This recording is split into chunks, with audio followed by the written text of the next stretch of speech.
방송에서 제공하는 투자 정보는 투자 판단에 대한 조언입니다. 방송에서 제공하는 주식의 가치, 가격 상승 및 가격 하락에 대해서는 방송사에서 보장하지 않습니다.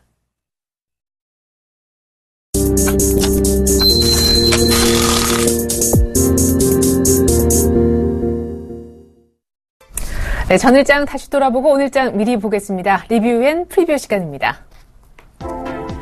네 분의 의견 한 분 한 분 확인을 해볼 텐데요. 먼저 최희승 차장님, 외국인의 순매수 반갑지만 거래 대금이 여전히 4조를 밑도는 3조 원대 후반이어서 아쉽다 하셨네요. 정영훈 팀장님은 외국인 순매수 닷새째 지속, 연중 최고치를 또 갈아치웠다라는 의견 남기셨습니다. 김영겸 팀장님은 외국인 중심의 수급이 상당히 양호했는데 전약 후강 패턴이 인상적이었다 하셨습니다. 1965까지 밀렸다가 장중한테 80까지 찍었고 종가도 1978 이상이었죠. 안상현 대리님은 외국인 순매수의 1970선이 유지되며 안착하는 데까지 성공했다라고 의견 주셨습니다. 오늘장은 어떻게 될까요?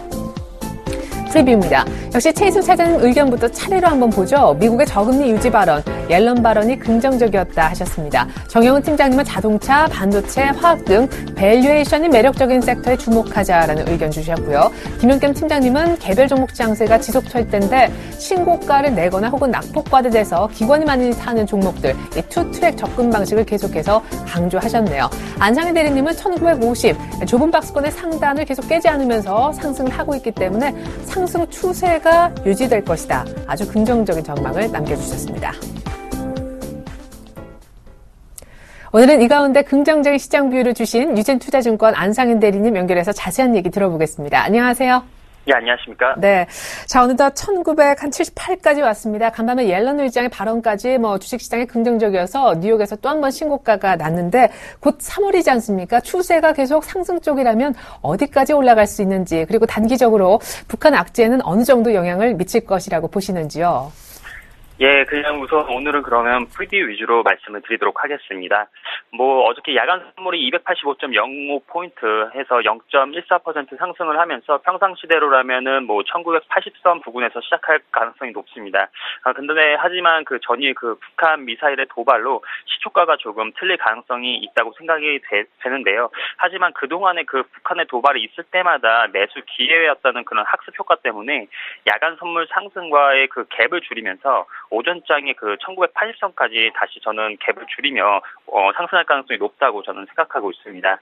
저번 주에 제가 예상한 지수 밴드대가 1930에서 50의 작은 박스권이었는데 그걸 월요일부터 50선의 그 박스권 상단을 돌파하고 그 이후에도 그 외국인의 매수가 들어오면서 1950선을 지지하면서 1970선까지 올라오는 그런 모습을 보여주었습니다. 또한 그 외국인들의 수급과 그 포지션이 상승 추세를 이끌 수 있는 포지션의 모습이기 때문에 지금의 상승 추세가 2000포인트 부근까지는 지속될 가능성이 높다고 판단하고 있습니다. 따라서 저번 주와 마찬가지로 좀 압축 포트폴리오를 유지하고 그 전주 추천 산업군인 제약 바이오 그쪽에서 제가 셀바이오텍이랑 종근당을 추천드렸고요. 자동차, 기계, 그 두산인프라코라든지 코스닥 시적주에는 제가 솔로에타를 추천드렸는데 이쪽 종목들은 유지를 하고요. IT 장비주의 그 K시텍을 제가 추천드렸었는데 그거는 조금 이제 차익 실현 매물이 나오는 것 같습니다. 그래서 좀 비중을 축소하는 방향이 좋지 않을까 생각하고 있습니다. 그리고 이번 주에는 코스닥 시적주 쪽으로는 그 휴맥스와 파트론 좀 추천드리고요. 제가 파트론을 좀 추천드려서 약간 의아해하실 투자분들이 좀 계실 것 같은데요. 제가 파트론을 추천드리는 이유는 그 휴대폰 부품 업체들이 고전을 면치 못하고 있습니다. 그 이유는 삼성전자의 납품 단가 인하 압력 때문인데요. 이 이유 때문에 대부분의 핸드폰 부품 업체들이 작년부터 고전을 면치 못하고 있는데요. 최근 휴대폰 부품사들의 4분기 실적을 체크해봤을 때 예상했던 대로 영업이익이 많이 떨어지는 모습이었습니다. 하지만 그 파트론은 4분기 영업이익에 손상이 없는 것으로 지금 예측이 되고 있고요. 휴대폰 부품주에서도 그러한 차별화가 진행될 것으로 좀 보이고 있습니다. 이번 갤럭시 S5의 그 심장박동 센서를 공급하는 등 제품 다변화에 성공하는 모습을 보이고 있고요. 또한 주가도 PER 6배 수준까지 빠져있기 때문에 가격이 많이 싸지는 그 바텀피싱에 대한 기관 매수세가 좀 눈에 띄고 있습니다. 따라서 이것도 한번 이번에 편입을 한번 해보시면서 매수를 해보시면 좋을 것 같습니다. 예. 그래요. 일단 KC텍은 실적이 상당히 좋았고 그가 많이 올라서 매물이 조금 나오고 있는데 비중을 조금 축소하거나 파는 쪽으로 의견 주셨지만 새롭게 휴맥스와 파트론을 또 관심주에 추가해 주셨습니다. 북한 악재는 그냥 단기 악재로 끝날까요? 아니면 장중에만 살짝 영향을 주겠습니까? 제 생각에 아까 말씀드렸듯이 네.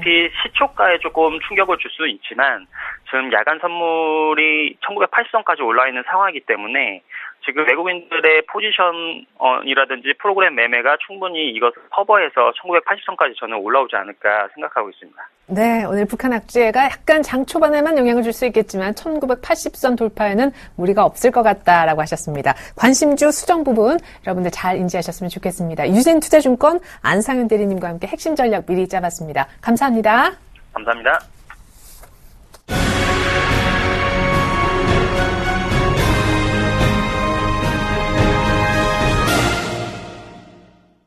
네, 오늘이 2월 마지막 거래일이죠. 어느덧 다음 날에는 3월 달력을 보게 될 텐데 3월엔 2,000포인트 가능할까요? 오늘 넘버원에게 듣는다 시간 이 이슈 중심으로 풀어봅니다. 알바트로스 투자자문 신승용 대표님 연결해보겠습니다. 대표님 안녕하세요. 네, 안녕하십니까. 네, 해외 증시 동향부터 점검해야 될 것 같아요. 열란의 입이 드디어 2주 늦게 상원에서 열렸는데 통화정책에 대한 유연성 그리고 최근 날씨가 조금 안 좋아서 경제지표가 안 좋았다. 이 부분에 공감대를 표하면서 뉴욕 증시 신기록이 나왔더라고요.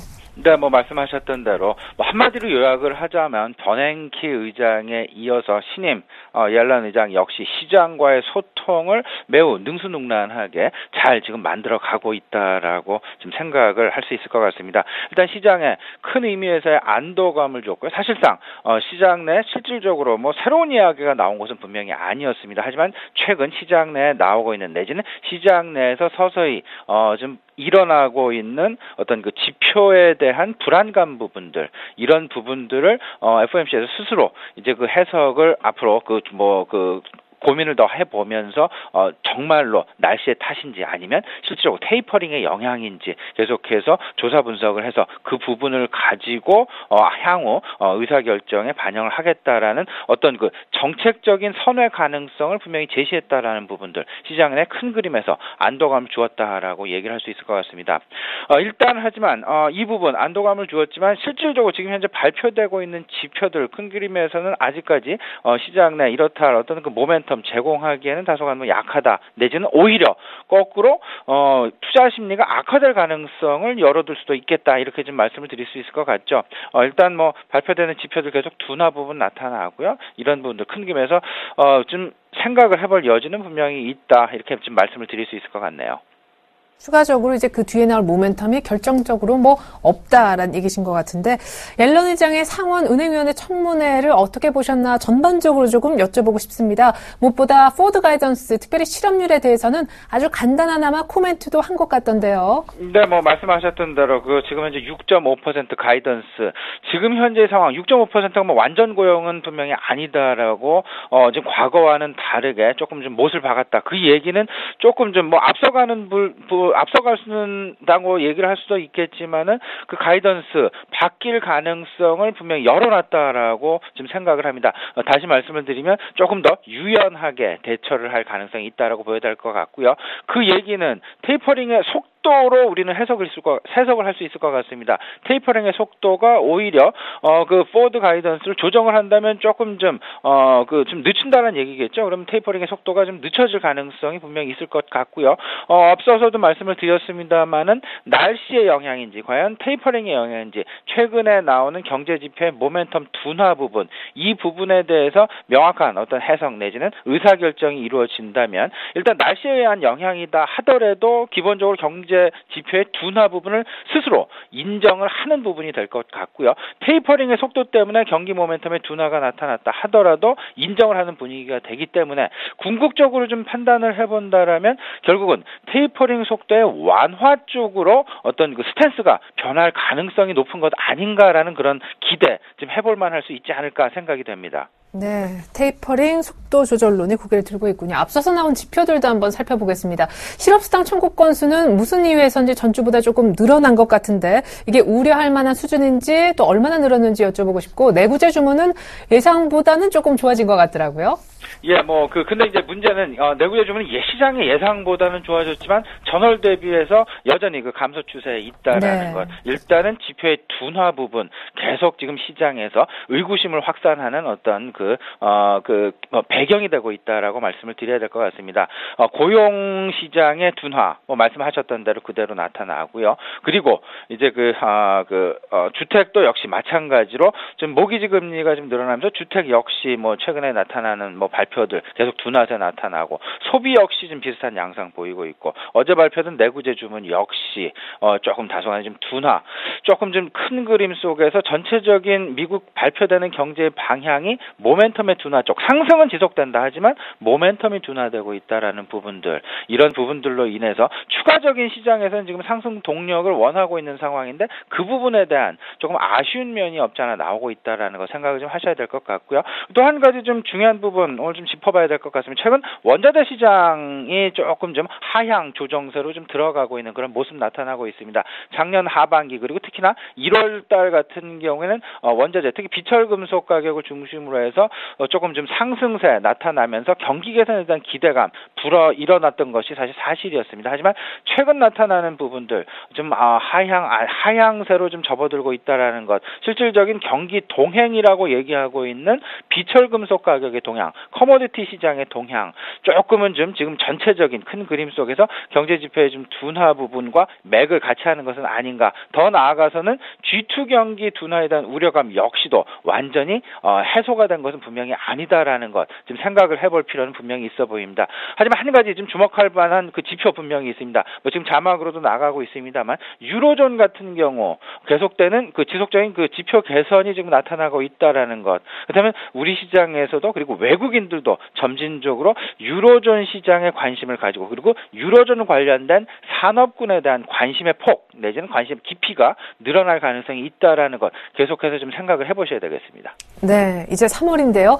2월보다는 3월이 나을 거다. 그리고 2,000포인트를 웃돌 가능성이 높다라는 얘기들이 벌써부터 돌고 있습니다. 일단 테이퍼링 속도 조절론이 고개를 든 가운데 미국이 봄철을 맞게 되면 진짜 날씨 탓에 지표가 안 좋았다면 이제 지표가 좋아지는 게 확인이 될 쯤이 될 것 같습니다. 3월이요. 그리고 중국의 전인대 등 양회도 예정이 돼 있는데 여기서 성장률을 또 얼마나 내릴지도 최근 좋아지고 있는 외국인 수급의 결정타가 될 것도 같습니다. 일단 3월에 2,000포인트 가능하다라고 보시는지요? 예, 저는 얼마 안 남았으니까 2,000포인트 그렇게 어려운 부분은 분명히 아닐 것 같습니다. 여기에 더 나아가서 최근 외국인의 수급 부분 혼조 양상을 보이긴 하지만 그래도 다소간에 과거처럼 매도세로 일관하는 것도 아니고 매도와 매수를 좀 왔다 갔다 이제 하면서 최근 들어서는 매수 쪽에 조금은 좀 무게가 많이 실리는 그런 모습들 일단은 긍정적으로 봐야 될 것 같고요. 최근 환율의 동향 역시 부정적이지 않고 긍정적인 방향으로 흘러가고 있습니다. 지금 현재 시장 큰 그림에서 본다면 아직까지 거래량 규모 면에서는 완전히 회복됐다라고 볼 수는 없겠지만 그래도 일단 어떤 그 하방 경직을 분명히 유지를 하면서 위쪽으로 지금 시장은 틀어가고 있다라는 것, 이 부분 좀 생각을 하셔야 될 것 같습니다. 저는 여기서 추가적인 모멘텀 분명히 필요한 시장이다라고 생각을 합니다.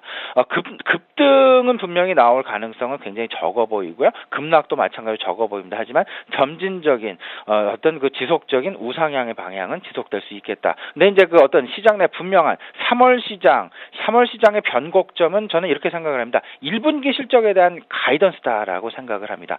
3분기 추가적인 어떤 그 시장 내 모멘텀을 줄 수 있는 부분들, 결국 테이퍼링 속도도 있을 수 있겠습니다만은 이 부분은 3월 20일 전후한 이제 FOMC 3월 회의 그 즈음 돼서 이제 생겨날 것 같고요. 3월 내내 시장 내 어쨌든 어떤 그 모멘텀 내지 시장 내 그 변화를 불러일으킬 만한 가장 중요한 요인은 뭐니 해도 실적이다. 1분기 실적이다라는 것 아무리 생각을 해볼 수밖에 없을 것 같고요.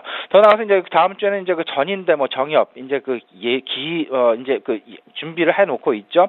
근데 이제 그 시장은 사실상 기대감보다는 오히려 우려감이 둔화되는 쪽으로 이렇게 좀 생각을 좀 하고 있다라는 것. 중국 관련된 어떤 그 전인대와 정협 관련된 시장 내 실질적인 모멘텀은 좀 제한된 것이 아니냐라는 그 생각 좀 가져봅니다. 아울러서요. 최근에도 시장에서 나타나고 있듯이 3월 시장 전반적으로 생각해 본다면 여전히 외국인과 기관 중심의 수급 장세가 지속될 것으로 생각이 되고요.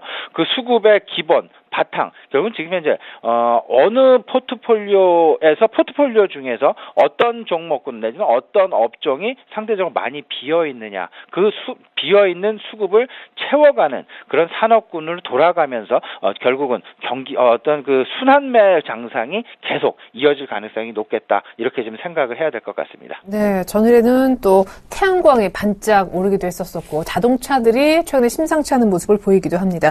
일단 3월에 2,000포인트는 얼마 안 남았으니까 가능하지만 급등은 어렵다. 추가적인 모멘텀이 없기 때문이고, 아마 3월 FOMC 회의하고 일정상 비스무리하게 겹치는 1분기 실적 가이던스가 결국 시장에 변곡점을 제공할 것이다 라고 얘기를 들어봤는데, 구체적으로 포트폴리오를 3월에는 어떻게 짜는 것이 베스트일까요? 예, 일단 뭐 지금 현재 상황으로 본다면 시총 대형주에 대한 접근, 뭐 이 부분 사실상 지금 뭐를 계속 추세 전략은 분명히 맞지 않다, 단기 전략이 맞다라는 그런 생각입니다. 말 그대로 최근 들어서 이제 그 증권 시장 내 회자되는 말이 있습니다. 랜덤 워크 장세다. 뭐 그러니까 너도 모르고 나도 모르는 그런 장세다. 어떤 종목을 계속 추세적으로 들고 갔을 때 수익을 추구하는 그런 시장이 아니라 짧은 상황에서 순환매를 그대로 의미하고 있다라고 봐야 될 것 같습니다. 그러면서 이제 그 나선형적인 어떤 그 전반적인 시장의 상향 쪽에 대해서 시장의 무게 중심이 실려 있다라고 봐야 될 것 같고요. 일단 외국인 중심으로 생각을 해본다라면 그들이 지금 비워놓고 있는 업종, 일단 자동차를 한동안 엄청나게 팔아 제꼈습니다. 뭐 제꼈다라는 말이 이제 그 방송 용어로는 좀 부적격하긴 한데요. 일단은 이렇습니다. 그 자동차에 대한 수급 메꾸기 장세, 어떤 그 포트폴리오 메꾸기, 지금 외국인들은 그런 상황으로 좀 봐야 될 것 같고요. 이 상황 속에서 실적에 대한 가이던스가 계속 상향 조정되고 있는 그런 종목들. 결국은 그리고 모멘텀 중 관심으로 좀 생각을 해본다면 조선주 역시 빼놓아서는 안 될 것 같고요. 낙폭과대 대형주, 가격 메리트가 있는 종목군, 이런 종목군들이 결국 지금 현재 3월 시장 계속해서 관심을 가져야 될 그런 업종군이다 말씀드리겠습니다. 네, 3월은 전체적으로 추세 대응은 하기보다 단기 대응이 훨씬 더 유리할 텐데, 일단 외국인들이 시장을 주도하는 상황에서 비중을 많이 낮춰놓았던 자동차에 대한 관심이 필요하고, 모멘텀이 있는 조선과 그 밖에 낙폭과대 대형주도 중심적으로 포트에 있어야 될 그런 섹터다 하셨습니다. 지금까지 알바트로스 투자자문 신승현 대표님의 의견 들어봤습니다. 3월 전망 감사합니다. 네, 감사합니다.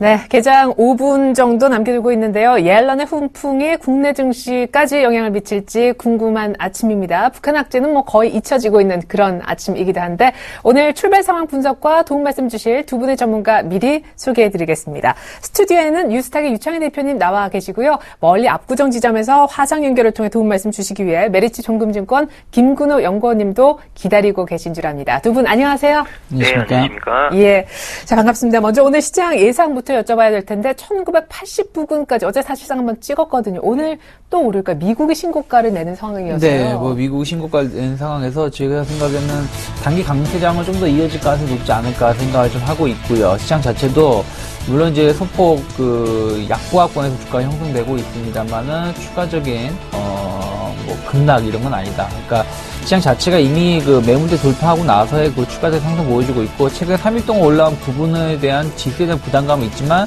충분히 이전에는 돌파가 될 수 있다 생각하고 있기 때문에 긍정적으로 볼 필요가 있다 해서 오늘도 점진적인 상승 좀 더 엿볼 수 있는 하루가 아닐까 생각을 좀 하고 있고요.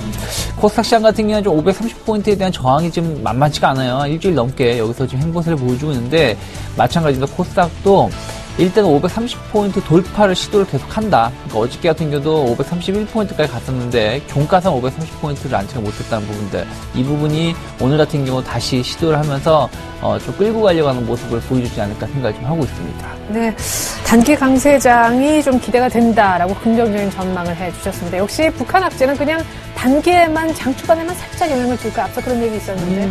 제가 보기엔 북한 악재는 크게 영향을 미치진 않을 것 같습니다. 관련주에만. 그렇죠. 관련주만 조금 호불호가 있을 것이지, 시장 전체적으로 영향을 주지는 않을 것 같다. 특히 이제 이게 장중에 미사일 쏘거나 이랬던 건 아니기 때문에. 그렇죠. 너무 부정적으로 보지 않으셔도 되지 않을까 생각을 좀 하고 있습니다. 네, 그래요. 북한 악재에 대한 시장 영향력까지 간단하게 체크를 해봤습니다. 오늘 시장에서는 어떤 섹터가 강한 모습을 보일지 김근호 연구원님께 여쭤보고 싶은데, 어제는 자동차도 좀 괜찮았었고 태양광주가 많이 올랐었잖아요. 오늘은 어떤 섹터가 될까요? 예, 전 계속 자동차 업종에 대해서 좀 긍정적인 얘기 드렸었는데, 일단 자동차 업종은 꾸준하게 좀 더 봐야 되지 않을까라는 생각을 갖고 있고요.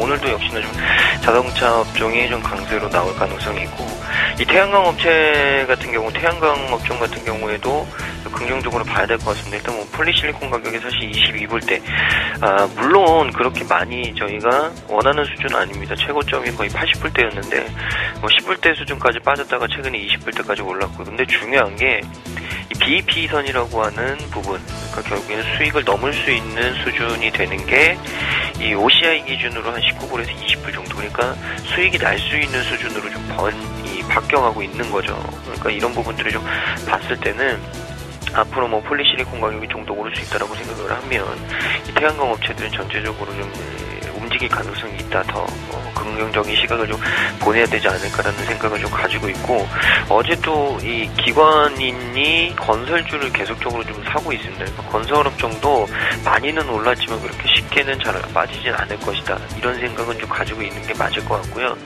일단 대표적으로는 자동차, 태양광 이쪽이 오늘도 좀 강세를 지속할 가능성이 높지 않나라는 생각을 좀 가지고 있고, 건설업종 같은 경우에도 물론 조정이 나올 수는 있겠지만 쉽게 조정이 나온다고 해도 다시금 반등으로 돌아나올 수 있다. 그러니까 결국에는 건설업종 같은 경우에도 쉽게 빠지진 않고, 결국엔 추세적으로 소폭이라도 좀 상승 추세로 계속 이어나갈 가능성이 좀 높다라는 생각을 좀 가지고 있습니다. 그래서 자동차, 태양광 그리고 건설업종, 이런 업종들을 봐야 되지 않을까라는 말씀을 좀 드리겠습니다. 네, 오늘장 강세 예상 업종으로 세 섹터 얘기를 들어봤습니다. 계속해서 오늘 시가총액 상위주는 어떤 식으로 출발할 것인지 동시효과 상황부터 살짝 살펴보겠습니다. 삼성전자는 어제 결국에 20일 저항 맞고 좀 빠졌었는데요. 오늘도 역시 소폭이지만 추가 하락이 예상되고 있고요. 어제 현대차, 기아차가 2%대 외국인 러브콜 속에, 사실 기관도 기아차를 많이 샀더라고요. 같이 나란하게 강세를 띄었었는데 지금 추세적으로 쑥쑥쑥 올라오는 현대차가 일단은 보합권 정도의 출발이 예상이 됩니다. 혹은 약보합권 정도요. 포스코는 여전히 28만 원대 정도에서 정체돼 있고, 기아차는 소폭이지만 추가 상승 시도가 있을 것으로 보입니다. 그리고 현기차와 상반되게 약간 눌렸었던 현대모비스가 다시 한번 위쪽으로 방향을 틀 그런 아침이 될 것도 같습니다. 현대중공업은 22만 원대 정도 출발이 예상이 되고 있고요. LG화학 역시 21선 돌파 이후에 재차 조금 회귀하려는 움직임이 안타깝게 나타나고 있긴 한데 오늘도 큰 흐름은 없을 것 같습니다. 신한지주는 4만 4천 원대 1% 정도 빠지면서 KB금융과 함께 약세로 출발할 것으로 보여지는데요. 최근에 수급이 좋은 SK이노베이션은 1% 정도 역시 부진한 개장이 예상되고 있습니다.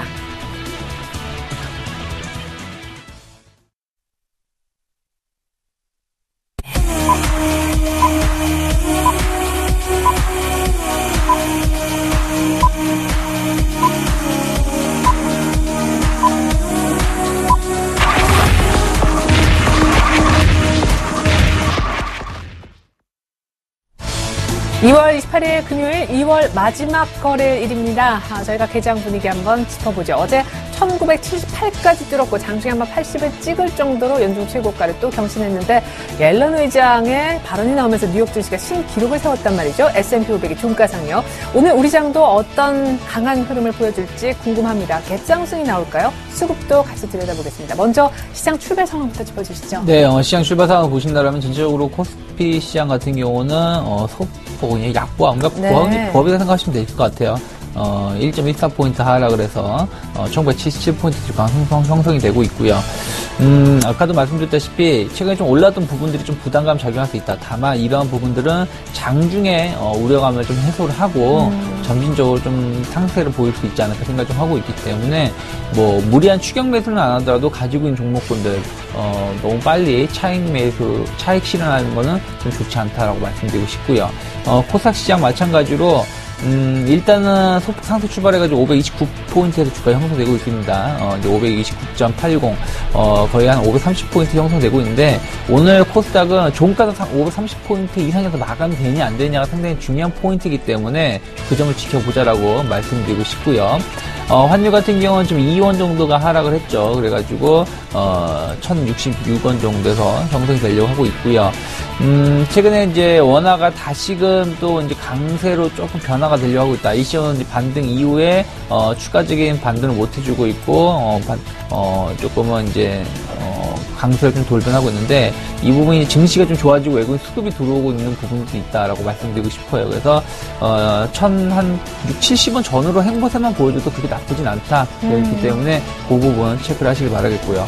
끝으로 선물 차트를 보신다라면은 일단 선물 베이시스가 다시 콘텐코를 그리고 있다는 부분들, 그러니까 어저께 막판에 조금 빠졌던 부분들 다시 회복시키면서 콘텐코 나오고 있기 때문에 충분히 오늘 같은 경우 마지막 날까지 해서 끝까지 프로그램 매수세 좀 더 나올 수 있는지 여부는 결국엔 며칠 동안 계속 말씀드렸다시피 선물의 베이시스 동향이 중요하다라고 말씀드리고 싶습니다.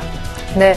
자, 오늘 아침 드디어 네이버가 80만 원을 찍었는데요. 코스피는 1977선 정도로 약보합권에서 개장을 했습니다. 이번엔 일본 증시 개장 분위기 알려드리죠. 전일까지 이틀 연속 밀렸는데 오늘 소폭이지만 약간 만회 시도가 있네요. 0.1% 가까운 0.04%가량 올라서요. 니케이가 14,929선 정도에서 개장을 했습니다.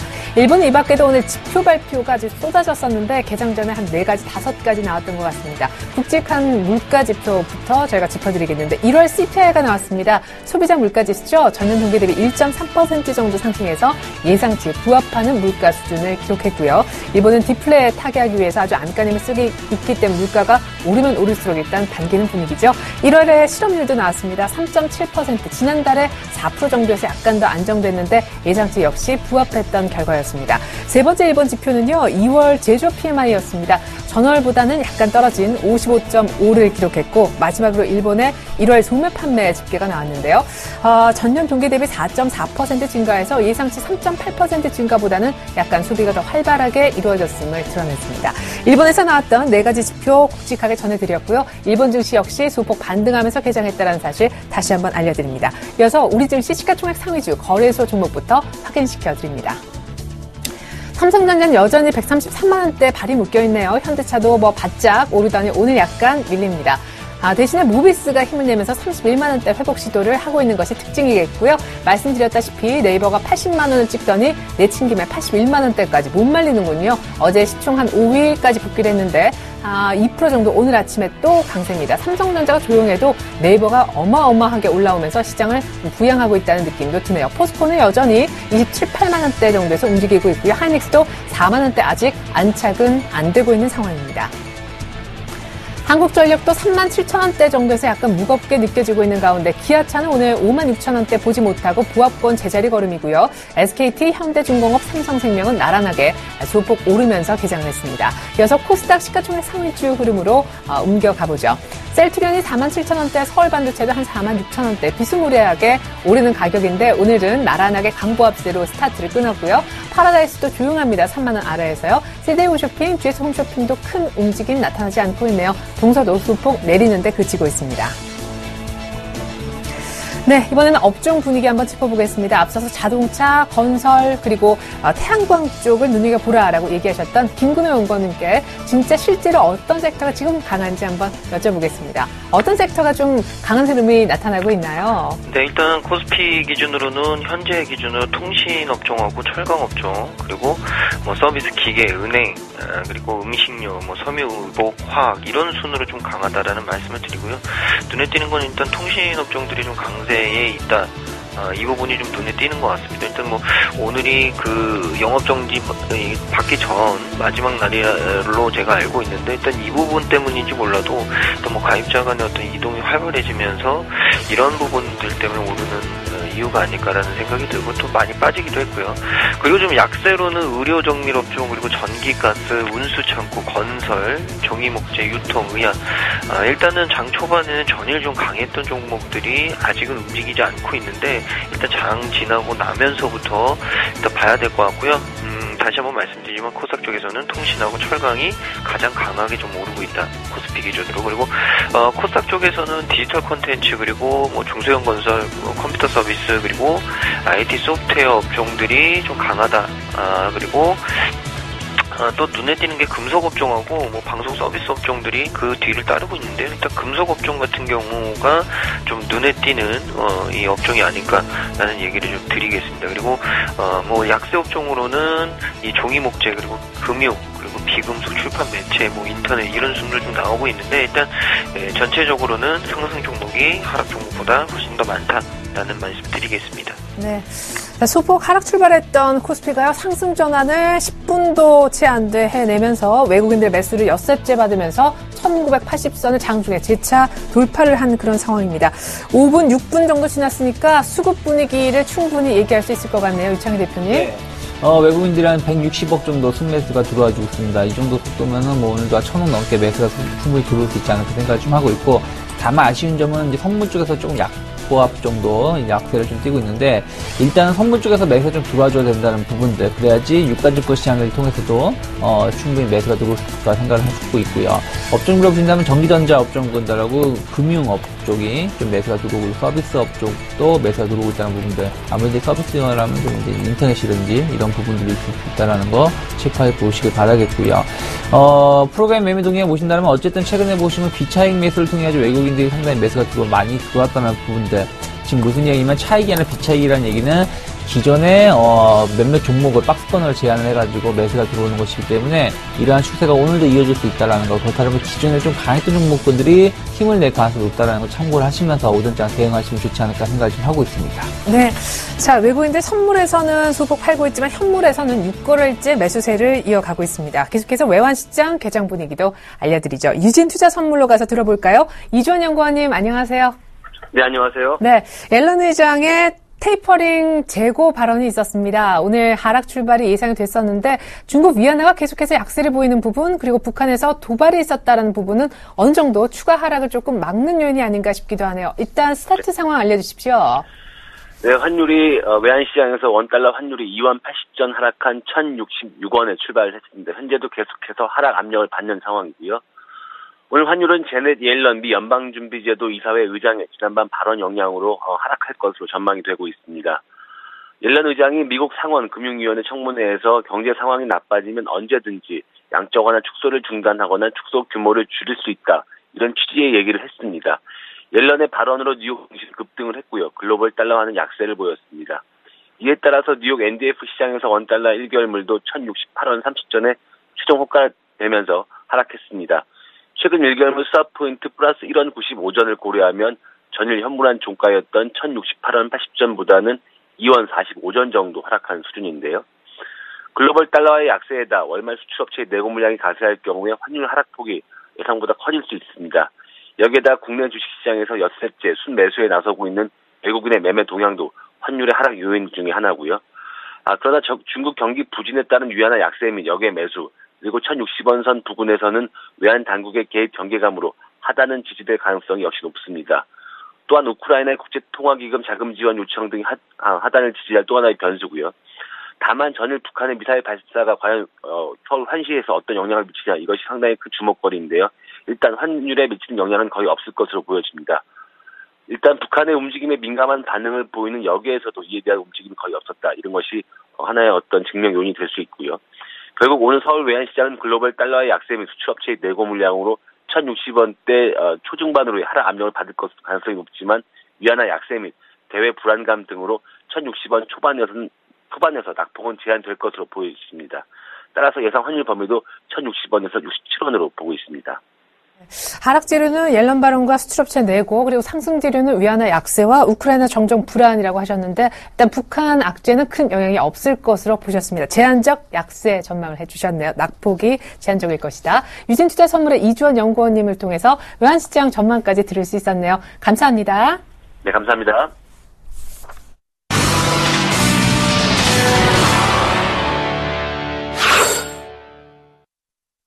네, 코스피 다시 1980선 내주면서 파란불로 바뀌었습니다. 이 시각 돌발 종목 알아보죠. 일단 외환 시장에도 주식 시장에도 큰 영향을 미치지 않고 있긴 하지만 이 이슈를 다루진 않을 수 없을 것 같습니다. 북한의 단거리 미사일 발사와 관련해 관련주들은 어떤 영향을 받고 있는지 부문인데요. 앞서서 방산주 오늘 추격 매수하면 안 된다라는 팁까지 나온 상황이긴 한데 방산주가 일단은 상승으로 출발하긴 했습니다. 그리고 네이버가 또 신고가를 경신한 부분에 대해서 이거 진짜 제2의 삼성전자 역할을 할 것인지 어디까지 갈 것인지 또 비슷한 얘기를 해야 될 것 같네요. 수급이 엄청나게 강하죠. 그리고 오이솔루션 어제 코스닥에 첫날 상장하면서 상한가로 직행했었던 화려한 데뷔를 했던 이 종목이 오늘도 두 자릿수로 갭 상승을 해버렸습니다. 마지막으로 KH바텍인데요. 어닝 서프라이즈가 났더라고요. 주가도 급등세로 화답하고 있습니다. 오늘은 돌발 종목군 4개로 뽑아봤습니다. 다시 압구정으로 가보죠. 김근호 연구원님. 네, 일단 전일에 북한이 이 동해상에 미사일 요격을 했다라는 부분 때문에 일단 오늘 경협주하고 방산주의 어떤 주가가 좀 엇갈리고 있습니다. 그러나 북한 이슈는 항시 그렇듯이 그렇게 저희 지금 이 학습 효과가 굉장히 많아진 국내 시장에서 그렇게 크게 장기적으로 좀 미치는 영향거리는 분명히 아니라는 말씀을 좀 드리고 싶고요. 지수만 보더라도 그렇게 시장에 큰 영향은 분명히 미치지 않을 것이다. 이 부분을 좀 말씀드리고 북한이 최근에 키리졸브와 관련해서 일단 대한민국과 미국의 공동훈련 이 부분에 대해서 조금 감정적으로 좀 상한 부분이 있는지 몰라도 일단 그런 부분들 때문에 결국에는 이 북한의 미사일 요격이 있었던 것 같고 경협주와 방산주는 항시 주가가 반대로 움직이기 마련이기 때문에 오늘 같은 날도 조금 서로 주가가 혼재되는 모습을 좀 보여주고 있습니다. 그러나 다시 한번 말씀드리지만 그렇게 크게 이슈가 되거나 크게 시세로 좀 작용할 만한 재료는 분명히 좀 아니라는 말씀을 좀 드리고요. 단기간에 좀 해소될 가능성이 높기 때문에 이 부분을 좀 보자라는 말씀을 드리고 그러나 일단 경협주나 방산주 모두 좀 이벤트성이기 때문에 이 부분에 있어서는 좀 주가의 변동성이 확대될 가능성이 좀 있다. 그 부분은 좀 조심을 하셔야 된다는 얘기 드리고요. 네이버가 오늘 최고가를 경신을 했습니다. 80만 원을 넘어섰는데 대단한 것 같습니다. 사실 이 라인의 가치가 너무 고평가되어 있다. 이 때문에 좀 빠졌던 날이 어떻게 보면 가장 매수할 수 있는 적기지 않았나라는 생각이 이제 와서 좀 들고요. 중요한 거는 지금의 네이버는 아마 거의 이 최고의 주식이 좀 되어 있지 않나라는 얘기를 좀 드리고 싶습니다. 그래서 이 페이스북이 왓츠앱을 인수한다는 소식 때문에 급락세를 보인 이후에 이 급락 자리, 그러니까 갭 하락 자리를 단기간에 좀 메웠고요. 한 이틀 정도 만에. 그리고 또 페이스북이 시장의 예상을 뛰어넘는 이 190억 달러의 왓츠앱을 인수한 것은 일단 모바일 메신저 사업의 가치가 그만큼 크다.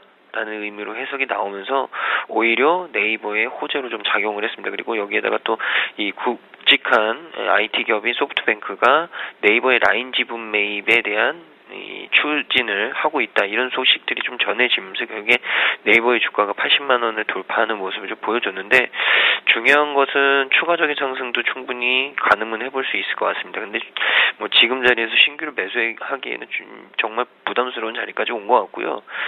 가지고 계신 분들, 홀딩하신 분들의 영역이기 때문에 홀딩하신 분들, 가지고 계신 분들은 조금 더 홀딩을 해보자. 라는 얘기를 좀 드리고 싶습니다. 그리고 다음 종목은 오이솔루션이라는 종목인데요. 일단 오이솔루션이 기간 투자금에 대한 회수 이 부분 좀 촉각을 세워야 된다라는 의견이 나왔고 일단 이틀째 좀 급등을 하고 있는데 오이솔루션 같은 경우에는 오늘 급등을 해서 시작을 한 이후에 좀 밀리고 있습니다. 전거래 상장 첫날이 27일에 상한가로 장을 마쳤고요. 이 오이솔루션이 지난 2003년 미국 루슨트벨 연구소와 삼성전자 통신사업부 인력이 중심이 돼서 설립된 이 트랜시버 전문 제조업체고요. 최근 실시했던 공모주 청약에서 경쟁률이 무려 1253.4대 1에 달했습니다. 77억 모집에 9,800억 가까운 자금이 몰렸는데 중요한 것은 최근에 신규 상장주들에 대한 인기가 그만큼 크다. 시장에 자금이 굉장히 좀 많은데 이런 자금들이 최근 신규 상장 종목들로 굉장히 빠르게 유입이 되고 있다는 얘기 드리고 싶고 이 세계 광통신 장비 주요 10대 기업 중 8개사와 오이솔루션이 거래로 저로 확보를 하고 있습니다. 그래서 실적 성장에 대한 지속적인 전망이 예견이 되고요. 2006년 삼성전자에 이어서 꾸준히 고객사를 확보에 성공을 하면서 현재 위치까지 좀 오게 됐습니다. 그러니까 이런 부분들을 좀 봤을 때는 기본적으로 이 기술력이나 평판은 이미 시장에서 인정을 하고 있다라는 말씀을 드리고, 이 광통신 핵심 장치에서 전기 신호 그리고 광신호로 상호 변환하는 모듈을 생산하고 있는데, 그때 이 광통신 핵심 장치가 향후 지속적으로 좀 확장될 수 있는, 성장할 수 있는 부분도 있다. 라는 얘기가 나오고 있습니다. 근데 또 한편에서는 이 투자자들의 이 자금 회수, 그러니까 엑싯 여부에도 관심이 좀 쏠리고 있는데, 사는캐피탈하고 KB인베스트먼트가 지난 2011년 최대 주주였던 성신양해로부터 이 오이솔루션 보통주를 각각 66만 6,666주씩을 인수를 했습니다. 투자 금액으로 환산을 하면 각각 55억 정도 되는데요. 주당 인수 가격이 8,250원이고요. 이 해당 주식 전부에 대해서 당시에 사는캐피탈과 KB인베스트먼트는 풋옵션이라고 하는 매도 청구권을 부여받았는데, 일단 이 부분이 투자금으로 만약에 회수가 된다면 조금 물량에 대한 부담은 분명히 있을 수 있을 것 같습니다. 지금 사는캐피탈하고 KB인베스트먼트의 차익 실현에 대한 부분이 가장 핫한 이슈인 것 같고요. 이 부분이 이루어지지 않는다면 일단 충분히 가져가 볼 수 있는 부분은 된다라는 얘기를 좀 드리고 싶습니다. 근데 이 부분이 만약에 매물로 좀 나오면 좀 문제가 될 수도 있다라는 말씀을 좀 드리고 싶고, 상장 1개월 후부터 보호 예수가 풀리기 때문에 일단 기관이 지금 현재로서 어떤 결정을 내릴지는 알 수가 없다. 두 기관이 또 옵션 행사를 언제든 수익을 달성할 수 있기 때문에 이 회사의 성장성이 좋기 때문에 엑시트에 대한 부분이 그렇게 크진 않을 것이다, 서두르진 않을 것이다라고 회사 관계자는 파악을 하고 있다고 하는데, 일단 투자자들, 사는캐피탈과 KB인베스트먼트의 의지가 가장 중요한 것 아닐까라는 얘기를 좀 드리고요. KH바텍이 오랜만에 좀 상승하는 모습을 좀 보여주고 있습니다. 높은 성장성에 대한 부분인데, 국내 고객사의 하이엔드 제품에 필수 부품들을 공급하고 있기 때문에 이 고객사의 성장과 동반할 수 있다라는 의견이 제시가 됐고요. 또 제품하고 신규 거래선에 따른 성장 동력을 확보한다. 라는 부분도 있었고, 또 어닝 서프라이즈에 대한 의견도 나왔습니다. KH바텍 4분기 연결 매출액이 추정치와 유사했던 1,487억, 약 1,500억 수준을 달성을 했고요. 영업이익 같은 경우 거래선 재고 조정, 성과급 이런 부분들로 인해서 추정치를 좀 하회는 했습니다. 영업이익은. 근데 세전이익과 순이익은 일회성 이익 증가에 이어서 추정치를 상회를 했고요. 4분기 일단 대부분의 기업들이 전략 거래선의 재고 조정, 비용 발생 이런 부분들 때문에 세전이익과 순이익의 컨센서스를 굉장히 크게들 하회했는데, KH바텍은 오히려 상회를 했기 때문에 실적 서프라이즈 수준이다. KH바텍의 이익 창출 능력이 이 한쪽으로 편중이 되지 않고 굉장히 다양한 포트폴리오를 가지고 있다라는 점을 증명한 것이다. 이런 의견을 좀 내놓으면서 오늘 강하게 모습을 좀 보여주고 있는데, 중요한 것은 일단 3.7% 갖고는 지금까지의 조정은 회복될 수 있는 수준은 굉장히 미미하다라는 생각이 들고, 지금 수준에서도 좀 매물대가 있기 때문에 매물대는 좀 소화한 이후에 추가적인 상승이 좀 나오지 않을까라는 말씀 드리겠습니다. 네, KH바텍 매물대 소화가 일단은 관건이다라는 얘기까지 들어봤습니다. YTN이 오늘 아침 상한가로 직행했어요. 민영화 이슈가 부각된 모양인데 주가 리레이팅 기대감이 증권사로부터 나오는 모습입니다. 대한전선도 복수기업이 입찰에 참여했다라는 소식이 들려오면서 매각 흥행 기대감 때문에 오늘 아침 바짝 오르고 있네요. 현대시멘트 최근에 시멘트 주가가 건설주, 부동산 경기 회복 때문에 같이 좀 좋았었는데 자본금 전액 잠식 이슈로 매매가 정지됐다라는 안타까운 소식이고요. CTC바이오는 지난해 실적이 너무 안 좋아서 오늘 쌍봉도 채 못 가보고 밀리고 있습니다. 셀바이오텍은 듀오락 판매가 호조세를 띄고 있다는 소식에 올 들어 40% 넘게 오르는 연일 신고가를 쓰고 있네요. YTN 얘기부터 들어보죠. 네, YTN이 민영화에 대한 기대감 작용했다는 거죠. 네. 엊그저께 GKL이 또 민영화 얘기가 한번 나왔다가 상한가 갔다가 밀렸었는데 네. YTN도 뭐 그런 얘기 나오고 있다는 부분들. 정부가 일단은 공공보험 부채 해결을 위해서 자산 매각에 대한 이슈는 뭐 연일 뉴스로 나오고 있기 때문에 이 이슈가 좀 작용하는 종목군들 혹은 이런 이슈가 있을 수 있는 종목군들 중심으로 해가지고 민영화 얘기가 좀 나오는 것 같아요. YTN 같은 경우도 이제 한국 마사이라든지 KTNG 그리고 한전 KDN 같은 회사들이 대부분 그 집을 많이 차지하고 있기 때문에 좀 민영화 된다라면은 자산 재평가에 대한 기대감이 좀 있다라는 거 기대를 좀 해볼 수 있고요. 지금 뭐 하다못해 이제 한 4천억 정도의 자산 가치를 갖고 있는데 1분기 때만 해도 이제 남대문 쪽에 있는 건물이 1,600억 매수한 게 그 2,200억에 매각을 하게 되면 한 600억 정도 매각 차익이 발생이 되고 네. 이런 등으로 인해서 호재가 좀 작용하고 있었다라는 부분들, 거기다 민영화 얘기가 나오고 있다는 얘기. 다만 이제 이게 오늘 상한가 좀 기록을 하고 있고요. 물론 이제 의미 있는 매물대를 상한가로 직행하면서 돌파했기 때문에 추가적인 상승이 열려 있습니다만은 거래량이 좀 많지 않고 또 다음 주 월요일까지 주가 흐름 봐야 된다라는 거. 이게 이제 민영화 기대감이지 민영화 한다라는 건 아직 발표한 건 아니기 때문에 그 부분 좀 체크를 하시면서 월요일 정도 주가 흐름을 좀 지켜보자라고 말씀드리고 싶고요. 대한전선이 이제 그 복수 입찰자 M&A 하는데 복수 입찰자가 지금 입찰을 했다. 2개 정도의 업체가 나오면서 뭐 매각에 대한 기대감이 작용하면서 주가가 올라오고 있습니다.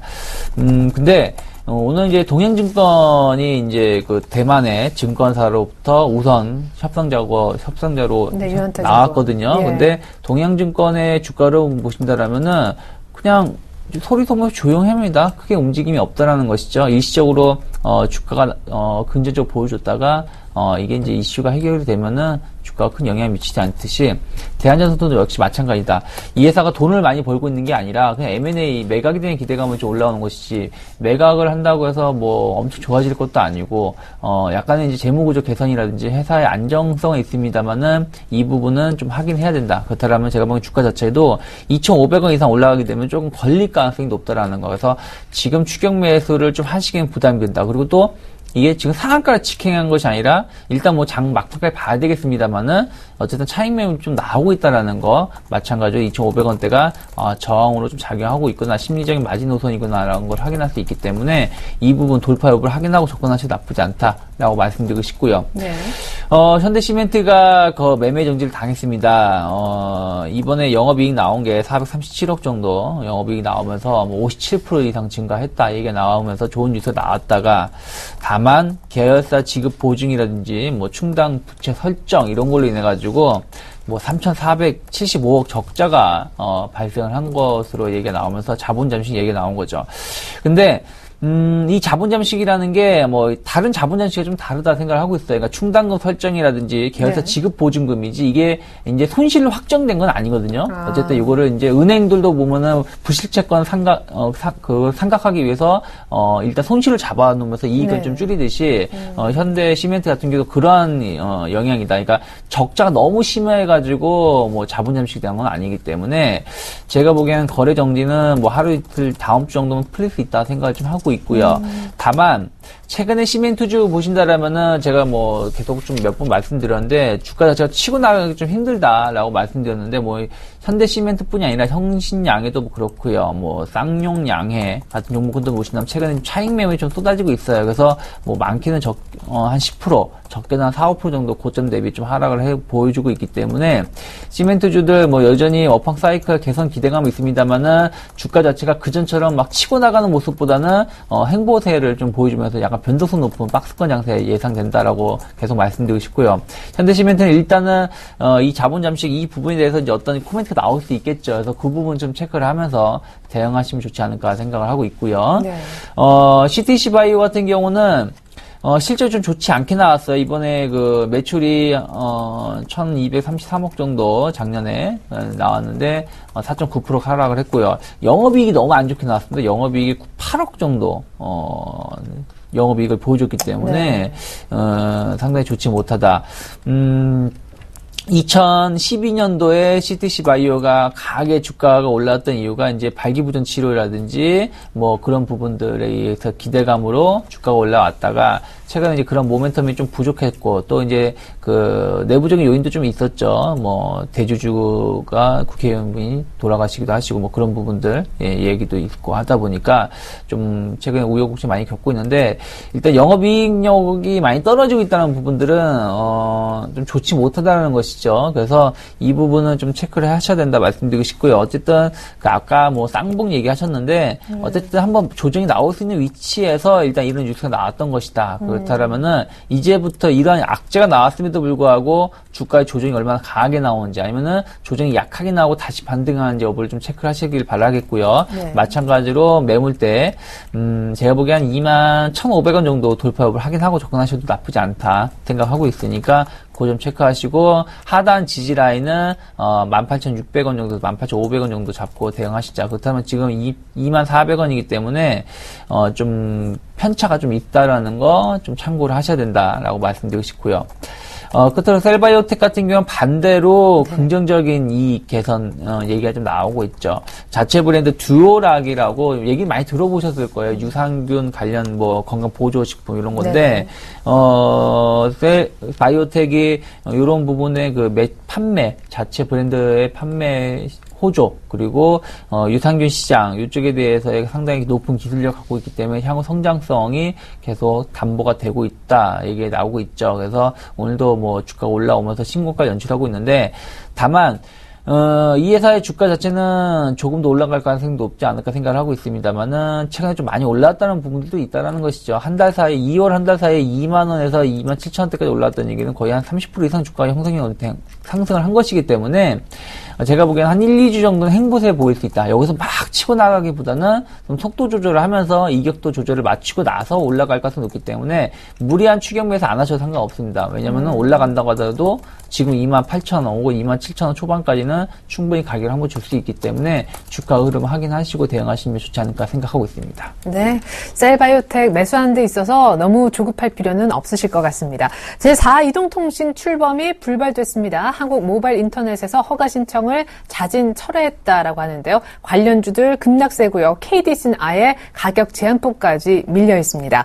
신일산업의 적대적 M&A 본격화 소식 때문에 급등의 신고가를 한번 찍었고 한샘 역시 1분기 실적 개선 기대감 때문에 6만 원 뚫으면서 또 한 번 신고가를 냈네요. JVM, 인선 ENT도 작년 4분기 실적이 좋았다라는 소식 때문에 주가가 화답하고 있습니다. 제4 이동통신 관련 테마부터 살펴보겠습니다. 먼저 다시 이 부분을 압구정으로 가서 들어보겠습니다. 김근호 연구원님.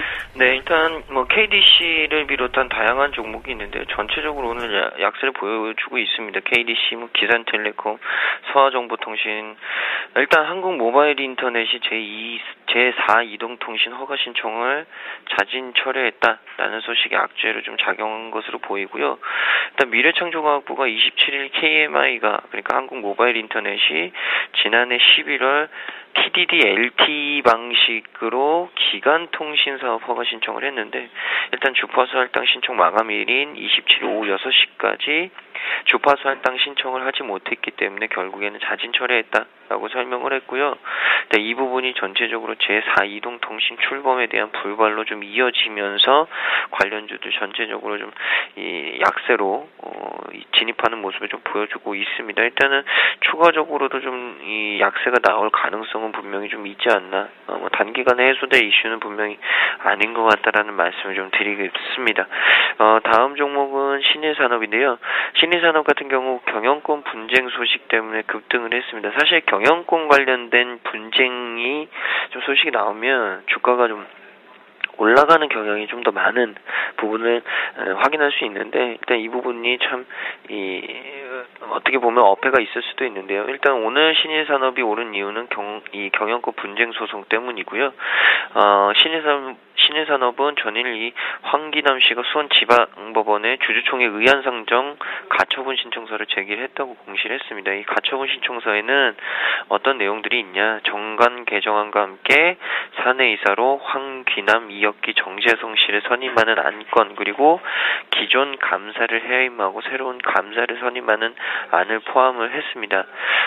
지난주에 이 신일산업이 황기남 씨와 특수관계인 윤대중, 조병동 씨 3인이 회사 지분 11.27%를 확보를 함으로써 이 최대 주주가 바뀌면서 적대적 M&A에 타겟이 됐고요. 이 황 씨와 특수관계인은 공시에서 이 신일산업의 경영권 참여와 지배구조 개선 등의 영향력을 행사하겠다라고 밝혔습니다. 일단 창업주 일가인 김영 회장 등 특수관계인 지분이 9.9% 보유하고 있는데, 일단 황기남 씨와 특수관계인 지분이 더 많아졌기 때문에 일단 적대적인 M&A에 대한 현실화가 좀 이루어진 것 아니냐라는 얘기들이 좀 나오고 있고요. 일단 현재 신일산업 대표는 모든 수단을 동원해서 경영권 방어에 나설 것이다.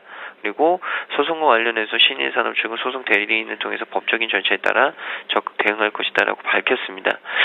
그러나 이 부분은 어떻게 좀 돌아갈지는 조금 더 지켜봐야 될 것 같고요. 일단 오늘 기준으로만 좀 봤을 때는 경영권 문제 그리고 적대적인 M&A 이 부분이 오늘 신일산업의 주가를 끌어올리는 가장 큰 요인이 아닐까라는 얘기를 드리겠습니다. 그리고 한샘 같은 경우에는 일단 1분기 실적 개선 기대감 때문에 52주 신고가가 나왔는데요. 한샘뿐만 아니라 실내 인테리어나 재건축 리모델링과 관련된 건자재 업체들이 최근에 굉장히 좀 좋습니다. 그만큼 실적도 좀 좋아지고 있고요. 그리고 모멘텀도 좀 형성이 되는 부분들이 좀 있습니다. 전체적으로 좋아질 수 있는 부분들이 많기 때문에 한샘이 계속적으로 좀 주가가 강했고 또 오늘 52주 신고가가 나올 수밖에 없었던 이유가 아니었나라는 얘기를 좀 드리고요. 일단 인테리어와 관련된 부분들이 계속적으로 좀 이슈가 된다면 52주 신고가임에도 불구하고 추가적인 상승은 더 나올 수 있다. 그러나 일단 신고가 영역이기 때문에 이 신규 매수에는 조금 부담스러운 자리가 됐다라는 의견을 드리겠습니다.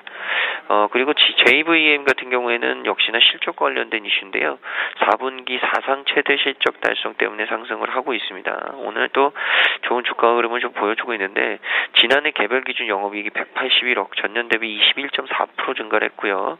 그리고 매출액은 816억 493만 원, 전년 대비 4.8% 늘었습니다. 그리고 당기순이익이 150억 수준 나왔는데 전년 대비해서 129.7% 늘었죠. 실적이 전체적으로 좋아졌기 때문에 급등을 하는 수밖에 없었던 이유가 아닌가라는 얘기를 드리고요. 실적이 1분기에도 좀 좋아진다라는 가정을 하면 더 오를 수는 있겠다. 그러나 그런 부분들까지 좀 선 반영이 됐을 수 있기 때문에 지금 현재 고가 상황에서는 신규 매수보다는 홀딩하고 계신 분들만 조금 더 홀딩을 하는 게 맞지 않나 라는 얘기를 드리고, 마지막 종목은 인선 E&D입니다. 역시 52주 신고가가 경신이 됐는데 이유는 실적입니다. 지난해 영업이익이 흑자 전환으로 돌아섰고요.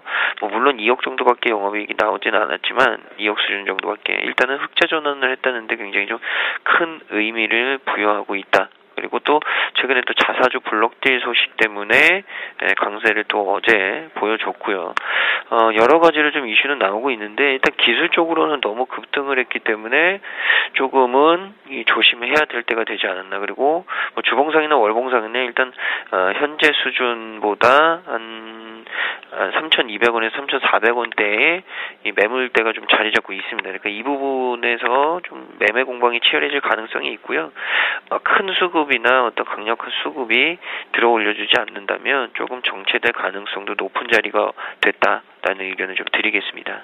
JVM은 갖고 계신 분들의 영역으로 보여주고 인선이한테는 약간 조심해야 될 구간이다. 분석 들어봤습니다. SM의 4분기 실적이 나왔습니다. 조금 전에 발표가 됐는데 발표 이후에 주가는 올해 좀 조용하고 약세라면 약세를 띠고 있습니다. 작년 영업이익이 30% 이상 줄었다고 하네요. 조이시티는 프리스타일 풋볼 모멘텀으로 최근까지 흐름이 좋았는데 이제 중국에 어떤 식으로 서비스가 들어갈지 일정이 공개됐다고 합니다. 주가도 빨간불입니다. 그리고 전일 급등했었죠. 최태원 회장의 후속 실형 소식에도 불구하고요. 사실 자사주 매입이란 신의 한 수를 두면서 급등세가 유지됐던 SK 향후 전망과 함께 전일 5% 넘게 외국인이 엄청나게 팔고 떠나면서 급락했던 LG 디스플레이는 어떻게 될 것인지 두 기업 같이 한번 주가 전망까지 해보겠습니다. SM과 조이시티 먼저 보죠. 네, SM 같은 경우가 영업이익 4분기 발표를 했는데 영업이익이 168억 정도 전분기 대비해서 전년비 대비해서 25% 정도 감소를 했고요. 매출액은 802억 정도 역시 마찬가지 전년비 대비해서 10% 감소를 했는데 주가는 조금 약세를 띠고 있는 것 같아요. 그 작년 전체 매출이 2,691억 7천만 원 그리고 영업이익이 405억 3,600만 원인데 매출은 한 11.5% 감소했는데 영업이익이 33% 감소했다는 부분들. 아무래도 이제 일본 엔저 우려감, 그러니까 엔저 때문에 영업이익이 좀 타격을 입은 것이 아닌가 생각을 좀 하고 있고요. 이 부분은 올해도 조금은 악재가 될 수 있다는 부분들. 다만 SM이 좀 전체적으로 좀 확대를 하고 다른 국가도 확대하고 있기 때문에 주가 자체는 다시금 좀 회복할 수 있다. 다만 마찬가지 최근의 흐름을 보여줬던 한 45,000원 중심으로의 박스권 흐름은 좀 더 이어질 수 있다는 거 체크하시길 바라겠고요.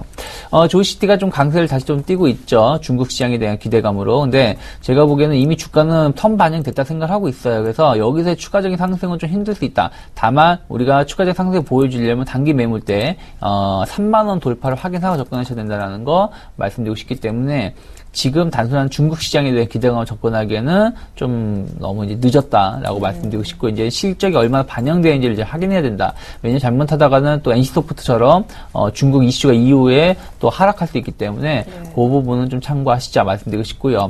SK가 이제 그 자사주 매입을 좀 선언했죠. 그러니까 최태원 회장이 4년, 그리고 최재원 회장이 3.6년 선고를 받아가지고 이 약제가 이제 자사주 매입으로 8년 만에 이제 이걸 진행하는 것이고, 이 기대감으로 어저께 급등을 보여줬고요. 오늘도 조금 소폭 강세를 띠고 있는데, 만약 이렇게 되면은 오너 지분 자체가 40% 이상 늘어나게 됩니다. 자사주 매입을 해서 소각을 하게 되면은 자사주 매입 효과로 인해서 오너 지분이 늘어나고, 그렇게 되면 경영권 공백이라든지 뭐 SK가 항상 경영권 우려감이 있었던 회사거든요. 그래서 여기서 좀 벗어날 수 있다라는 기대감 달고 했는데, 다만 이제 그 자사주 매입 효과 자체로 주가가 부양되는 데는 좀 한계가 있을 수 있다라는 거 좀 참고를 하시자. 그래서 한 19만 5천 원, 정말 잘하면 20만 원 근방이 온다라면 추가적인 상승은 좀 제한이 걸릴 수 있기 때문에 그 부분 지금 얼마 안 남았다라는 거 체크하시길 바라겠고요. 끝으로 LG 디스플레이가 어저께 이제 애플의 수요 둔화에 대한, 매출 둔화에 대한 우려감이 좀 작용을 했죠.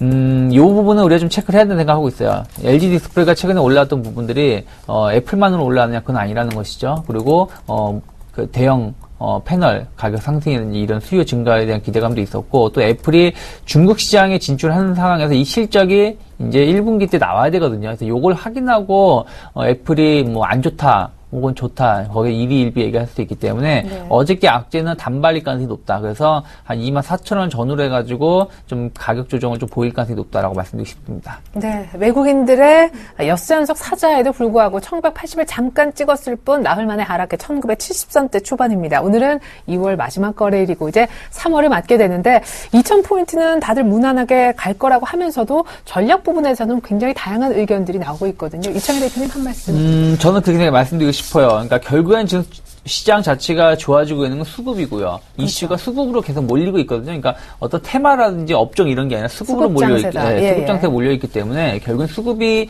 받쳐주는 종목군들은 좀 더 갈 수밖에 없다 생각하고 있습니다. 그래서 특히 그 중에서도 외국인 수급이 집중된 종목군들, 제가 보기에 좀 더 끌고 가는 전략 좋지 않을까 생각을 하고 있습니다. 네, 이 얘기에 저도 충분히 공감하면서도 또 어떤 분들은 외국인들이 포트를 지금까지 많이 비워뒀던, 예를 들면 뭐 자동차 섹터 같은 것도 주목하라고 정반대 얘기를 하시거든요. 네, 그러니까 우리가 이제 볼 때 투트랙이 전략을 하셔야 되는데, 자동차라든지 전기전자, 삼성전자가 되겠죠. 이러한 종목군들은 그래도 어느 정도 실적을 내고 있는 회사들이에요. 그러다 보니까 외국인들이 들어오더라도 무리는 없다 생각을 하고 있고, 또 실적이 좋은 종목군들도 계속 들어오고 있기 때문에 좀 관심을 갖는데, 문제는 이제 들어올 수 있다라는 기대감이 있는, 예를 들어서 대표적인 게 조선이 될 수 있겠죠.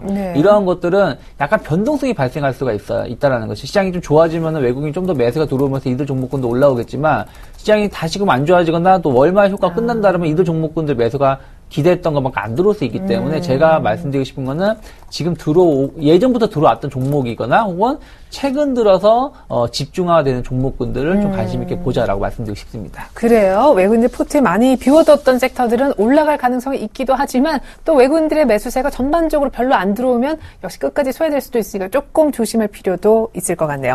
자, 그리고 지수에 대해서 큰 기대를 걸지 않고 계신 김근호 연구원님은 3월에도 역시 그런 뷰를 유지하실지 역시 조언 한 말씀 구해보겠습니다.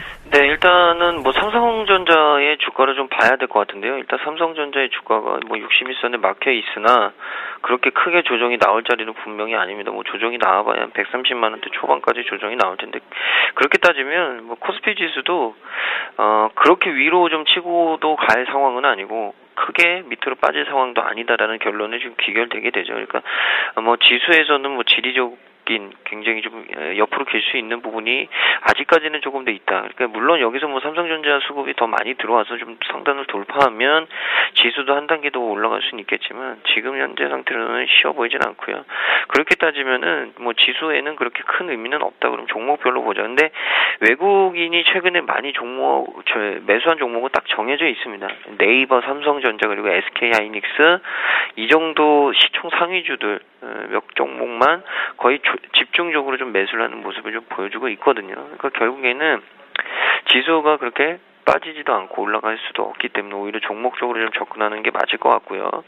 삼성전자나 SK하이닉스, 네이버 같은 경우에는 뭐 외국인의 집중 매수가 있기 때문에 외국인이 이 매도 물량을 거세게 던져놓지 않는 이상은 이런 종목들은 빠지기 힘들다. 그만큼 대한민국 코스피 지수도 빠지기 힘들다라는 얘기 드리고 업종별로 좀 업사이드가 좀 있을 수 있겠다라는 생각을 좀 가지고 있는 거는 저는 초반에도 말씀드렸지만 자동차 업종 조금 업사이드가 나올 수 있을 것 같고요. 물론 중기가 될지 장기가 될지는 좀 봐야겠지만 중장기로도 업사이드는 좀 나올 수 있다. 그리고 최근에 또 한 가지가 바로 이 태양광 업종들을 좀 눈여겨보는 모습들이 맞을 것 같은데 그 이유가 기본적으로 이 폴리실리콘 가격이 BEP 수준을 넘어가는 부분들이 있기 때문에 이 부분을 봤을 때는 이 두 업종이 좀 단기간에 수익이 나올 수 있지 않을까라는 말씀 드리겠습니다. 네.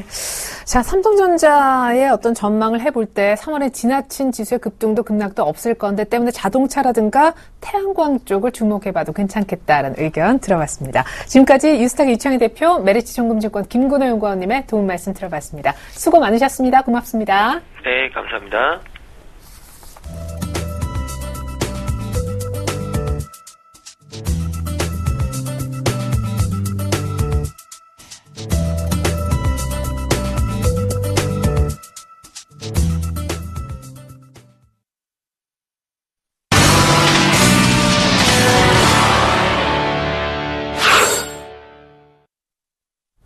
네, 1980 찍고 시가 아래로 밀리면서 음봉 전환된 현물시장 1973포인트 정도 가리키고 있는데요. 선물 쪽 분위기는 어떨까요? 필요한 전략까지 2월 마지막 거래일 챙겨보겠습니다. 샘플러스 김대웅 멘토님, 안녕하세요.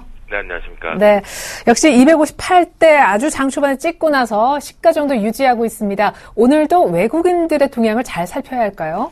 네, 맞습니다. 시장 자체적으로 지금 새로운 자금의 유입은 기관계 외국인 개인 모두 다 동반해서 들어오고 있는 것은 사실입니다. 미결제 추이 자체가 지금 12만 1000계약 정도 드라이브 자체가 걸려 있거든요. 그러니까 누적 포지션들 자체에 신규 자금들이 들어와 있는 것은 분명히 사실인데요. 하지만 이 부분에 주도를 하고 있는 건 역시나 외국인들의 힘이 상당히 강하다라고 보시면 좋겠습니다. 어제 같은 경우에도 선물 라인 자체를 돌파를 할 때 외국인들의 수급 변화 추이에 의해서 그 수급을 따라감으로 인해서 상승 쪽으로 가닥을 잡았는데요. 어제와 오늘 같은 모습에서 조금 다른 모습을 찾자라면 삼성전자는 같은 모습의 흐름을 지속하고 있지만 현대차의 흐름에서는 어제와 좀 다른 판이한 모습이 나오고 있습니다. 그 얘긴즉슨 현재 시장이 어제 들어 올렸던 것이 단순하게 선물의 지수만 가지고 올렸던 것은 아니다. 현물의 힘 자체가 한쪽으로 쏠리면서 지수 시가총액 상위권의 영향력주 쪽으로 쏠림이 나타나면서 같이 동반 드라이브가 걸렸다라고 보시면 좋겠는데요. 자, 해외 증시 쪽 특히나 선진시장 같은 경우에는 열심히 내가 제일 잘났다 하면서 올라오고 있습니다. 하지만 우리나라는 또다시 어설픈 지정학적 리스크가 또 발생이 됐는데요. 다행히 어제 야간 시장의 움직임을 봐서는 큰 영향은 없을 것으로 판단이 됐는데 오늘 출발과 함께 영향력은 크진 않습니다. 하지만 현재 파생시장의 지수의 움직임을 봤을 땐 상당히 눈치를 보고 있다라고 한다면 지금은 진입할 수 있는 가격대가 어중간하게 붙여있다. 만약 용기 있는 자라고 판단을 한다라면 황금 라인을 기준으로 해서 손절 라인은 자신의 원칙을 좀 지키고 들어간다라면 대응할 수 있는 부분이다라고 말씀 좀 드리겠는데요. 지정학적 리스크의 눈치 출발 이후에 살짝 반등 주고 그 반등이 초반부의 움직임을 봐서는 속임수 패턴이 또다시 나왔는데 여전히 하지만 지금 기술적으로는 우리나라는 추가 상승이 분명히 가능합니다.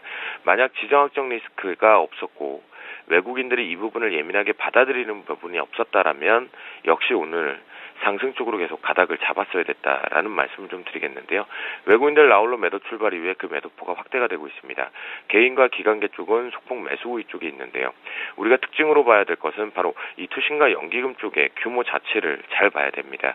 이 기관계 쪽에서 투신과 연기금의 매도 포지션 자체가 확대가 되는지 여부도 시장의 단기 추세를 만들어낼 수 있는 충분한 여건을 만들어냈기 때문이다라고 보실 수가 있겠는데요.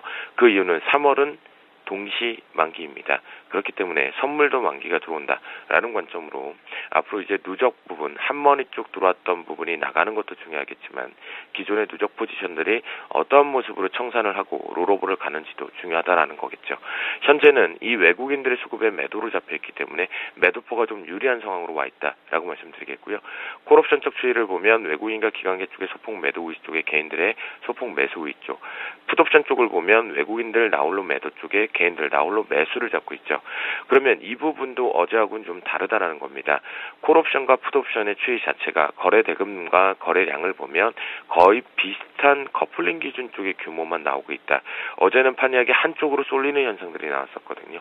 그런데 지금은 또 그것이 쏠리는 현상이 나오지 못하고 있다는 겁니다. 그 얘기는 현재 콜옵션과 풋옵션의 가격 매력이 조금씩 투자자들 입장에선 매력 구간으로 다가오기 때문이다라고 보실 수가 있겠고요. 프로그램 쪽, 오늘 프로그램이 결국은 시장을 눈치 보게 하고 있다라고 봐도 과언은 아닐 것 같습니다. 베이시스는 컨텐코 상황까지 억지로 출발과 함께 꽉 당겨서 현재 0.3대를 만들어내고 있는데요. 하지만 차익 쪽에서 소폭 매도 우위 쪽, 비차익 쪽에서 매수 드라이브 쪽으로 출발됐던 부분이 매도 쪽으로 전환됐고 또다시 한번 들어 올릴 준비를 지금 가닥을 잡고 있는 부분이겠거든요. 그러면 우리가 판단을 해봐야 되는 것은 시장의 수급만 가지고 움직였을 것이냐, 아니면 시장의 분위기를 가지고 심리와 함께 현물의 강도에 같이 움직였을 것이냐, 이 기로점을 봐야 되는데요. 현재 기준점에서 단순하게 놓고 보면 현물의 강도를 보면 시장은 조정포를 열고 있습니다. 그런데 계속해서 한 11시와 12시경을 기점으로 해서 시장의 반등 쪽으로 오후장에서 들어 올리고 있다는 거죠. 그 수급 자체가 외국인들의 수급에 의해서 움직였기 때문에 외국인들의 수급에 좀 집중을 해보자.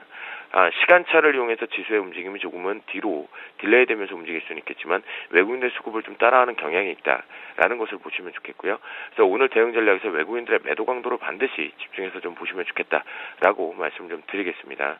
자, 오전장 황금 라인은요 257.85로 설정을 해드리는데요. 지금 현재 요 구간에 정확하게 거래가 좀 되고 있습니다.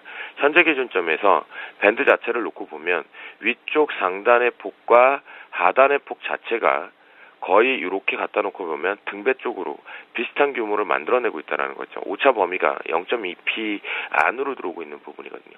갈팡질팡하고 있다는 기점입니다. 그렇다고 한다면 완벽하게 확정치가 지지와 저항대로 나와야 된다는 기점이겠죠. 충분히 위로를 갈 수 있는 조건입니다. 갈 수 있는 조건인데 수급 자체가 외국인들의 매도포가 조금 불리하게 들어오고 있기 때문에 일단 현재 기준점에서는 이 부분에 대해서 257.85를 기점으로 고점 매도 전략을 좀 펴보자라고 말씀드리겠고, 안착하면서 돌아 나오기 시작하면 그때는 매수 스위칭으로 하는 것이 분명히 현명한 투자자라고 말씀드리도록 하겠습니다. 네, 오늘 오전장 황금라는 257.85 현지수대 정도이고요. 외국인들의 방향성에 의해서 장중에 조금 변동이 컸었기 때문에 오늘도 역시 끝까지 외국인 따라하면 유리하겠다라는 말씀 남겨주셨습니다. 지금까지 샘플러스 김동현 멘토님의 선물시장 전략이었습니다. 감사합니다. 네, 감사합니다. 네, 옐런 의장 발언 때문에 뉴욕 증시에서 S&P 500은 신고가가 종가상 났지만 우리 증시에는 이런 분위기가 전혀 없습니다. 코스피는 오히려 앞서 4월 연속 급등한 데 따른 차익 실현 매물이 나오면서 1970선대 초반으로 밀려 나흘 만에 하락하고 있는데요. 외국인들 매수 강도도 현물에서 떨어지는 가운데 선물 쪽도 1000계약 이상 현재 팔고 있습니다. 즐거운 주말 보내십시오. 출발 증시 와이드 마칩니다. 고맙습니다.